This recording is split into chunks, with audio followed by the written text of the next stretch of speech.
మన ఎంగిలి బతుకమ్మతో ఎంగిలి పువ్వు బతుకమ్మతో స్టార్ట్ అయ్యే బతుకమ్మ సద్దుల బతుకమ్మతో అయిపోతుంది. సో ఈ తెలంగాణలో ఆడే ఒక మంచి ప్రత్యేకమైన పండుగ అంటే బతుకమ్మ పండుగ.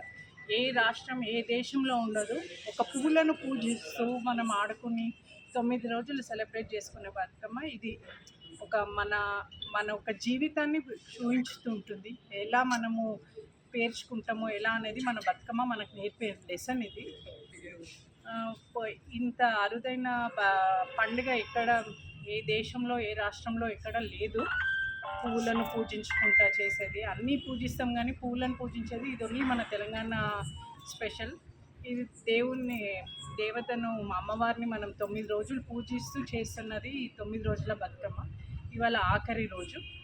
తర్వాత మనకు దసరా, రావణ కాష్టతో దసరా ముగిస్తాం పాలపిట్టను చూసి. ఇది మన తెలంగాణ సాంప్రదాయం.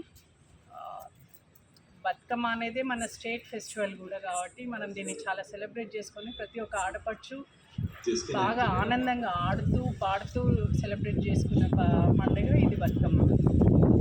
సో మన తెలంగాణ ఆడపడుచులందరికీ బతుకమ్మ దసరా శుభాకాంక్షలు చెప్పుకుంటూ థ్యాంక్ యూ.